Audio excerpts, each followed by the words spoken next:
ಬೆಂಗಳೂರು ಗ್ರಾಮಾಂತರ ಸೋತ ಮೇಲೆ ಕಾಂಗ್ರೆಸ್ನವ್ರಿಗೆ ನಿಮಗೆ ಅರಗಿಸ್ಕೊಳ್ಳೋದಕ್ಕೆ ಆಗ್ತಾ ಇಲ್ಲ ಅನ್ನೋ ಮಾತುಗಳು ಕೇಳಿ ಬರ್ತಾ ಇದೆ. ಮತ್ತು ಮಂಜುನಾಥ್ ಅವ್ರು ಗೆದ್ದ ಮೇಲೆ ಅವರು ಕ್ಷೇತ್ರದಲ್ಲಿಲ್ಲ, ಕಾಣೆ ಆಗ್ತಾ ಇಲ್ಲ ಅಂತ ಕಾಂಗ್ರೆಸ್ ಪೇಜ್ನಲ್ಲಿ ದೊಡ್ಡದಾಗಿ ಬಿಂಬಿಸ್ತಾ ಇರ್ತಕ್ಕಂಥದ್ದು.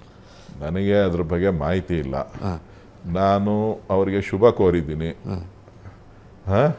ಅವರಿಂದ ಒಂದಷ್ಟು ಒಳ್ಳೆ ಕೆಲಸ ಕಾರ್ಯಗಳಾಗ್ತದೆ ಅನ್ನೋ ನಿರೀಕ್ಷೆಯನ್ನು ಇಟ್ಕೊಂಡಿದ್ದೀನಿ. ಆಯ್ತು ಬಿಡು. ತಮ್ಮ ಸೋಲಿಗೆ ತಮ್ಮ ಮ್ಯಾನರಿಸಮ್ ಏನಾದರೂ ಕಾರಣ ಆಯ್ತಾ ಸರ್? ಜೊತೆಗೆ ತಮ್ಮ ಮ್ಯಾನರಿಸಮ್ ಜೊತೆಗೆ ಎದುರಾಳಿ ಮಂಜುನಾಥ್ ಅವ್ರನ್ನ ತುಂಬ ಲಘುವಾಗಿ ಏನಾದರೂ ಪರಿಗಣನೆ ಮಾಡಿದ್ರ ಸರ್ ತಮ್ಮ ಸೋಲಿಗೆ? ಅದೇ ಕಾರಣ ಆಯ್ತು ಸರ್? ಅಲ್ಲ ಪರ್ಸೆಪ್ಷನ್ ಬಗ್ಗೆ ಮಾತಾಡಿದ್ರು ಅವರು. ತುಂಬ ಸಂಭಾವಿತರು, ತಮಗೊಂದು ಸ್ವಲ್ಪ ಅಹಂಕಾರ ಇದೆ ಅನ್ನುವ ಪರ್ಸೆಪ್ಷನ್ ಬಿಲ್ಡ್ ಆಯ್ತಾ? ಮ್ಯಾನರಿಸಮ್ ಅಂದ್ರೆ ಆ ಅರ್ಥದಲ್ಲಿ ಕೇಳ್ತಾ ಇದ್ದಾರೆ. ನೋಡಿ, ನನಗೆ ಮ್ಯಾನರಿಸಮ್ ಇದೆಯೋ ಇಲ್ವೋ, ನನ್ನನ್ನು ಜನ 3 ಸಾರಿ ಗೆಲ್ಲಿಸಿದ್ದಾರೆ. ಇನ್ನೊಬ್ರಿಗೆ ಹೃದಯ ಇತ್ತು ಅಂತ ಅಂದರೆ ಆ ಹೃದಯಗಳು ಎಷ್ಟು ಜೋಡಣೆ ಆಗ್ತದೆ ಅನ್ನೋದನ್ನು ನಾನು ನೀವು ಮುಂದೆ ಭೇಟಿ ಆಗ್ತೀವಲ್ಲ, ಕಾದು ನೋಡೋಣ.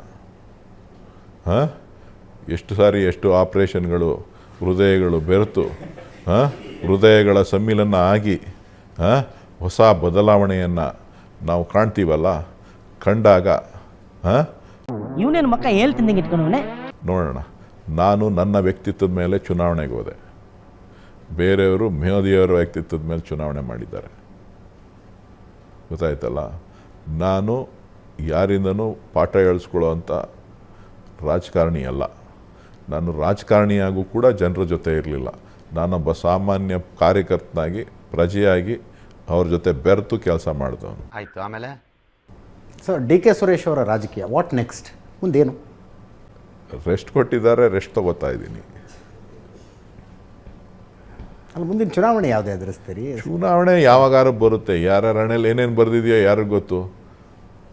ಯಾರ್ಯಾರ ಹಣೆಯಲ್ಲಿ ಏನೇನು ಬರೆದಿರುತ್ತೆ, ಯಾವ ಸಂದರ್ಭಗಳು ಏನೇನಾಗುತ್ತೆ, ಯಾವ್ಯಾವಾಗ ಏನೇನು ಬದಲಾವಣೆಗಳಾಗುತ್ತೆ ಅನ್ನೋದು ಯಾರಿಗೆ ಗೊತ್ತಿದೆ? ನಿನ್ನ ಅವಾಗ ಗಂಡಸು ಅಂತ ಅನ್ಕೋತೀವಲ್ಲ ನಾವು, ಅದು ನಾವು ಮಾಡೋ ಮಿಸ್ಟೇಕ್. ಇವತ್ತು ಕೇಂದ್ರ ಸರ್ಕಾರ ಸುಭದ್ರವಾಗಿದೆ, ರಾಜ್ಯ ಸರ್ಕಾರ ಸುಭದ್ರವಾಗಿದೆ. ಇನ್ನು ಚುನಾವಣೆಗಳು ಬಹಳಷ್ಟು ದಿನ ಇದೆ. ರಾಜ್ಯದಲ್ಲಿ ಕಾಂಗ್ರೆಸ್ ಸರ್ಕಾರ ಇರೋದ್ರಿಂದ ಒಂದಷ್ಟು ನಿರೀಕ್ಷೆಗಳನ್ನು ಜನ ಇಟ್ಕೊಂಡಿದ್ದಾರೆ. ಸೊ ಡಿ.ಕೆ. ಶಿವಕುಮಾರ್ ಅವ್ರ ಮೇಲೂ ಕೂಡ ಒಂದಷ್ಟು ನಿರೀಕ್ಷೆಗಳನ್ನು ಇಟ್ಕೊಂಡಿದ್ದಾರೆ. ಸೊ ಇವೆಲ್ಲವೂ ಕೂಡ ಕಾಂಗ್ರೆಸ್ ಪಕ್ಷ ಈಡೇರಿಸಬೇಕಾದಂಥ ಜವಾಬ್ದಾರಿ ಇದೆ. ಮುಂದಕ್ಕೆ 2028ಕ್ಕೆ ಚುನಾವಣೆಗೆ ಸಜ್ಜಾಗಬೇಕಾಗಿದೆ. ಆ ತಯಾರಿ ಆಗುತ್ತೆ. ಮತ್ತೆ ಭೇಟಿಯಾಗೋಣ. ನಮಸ್ಕಾರ.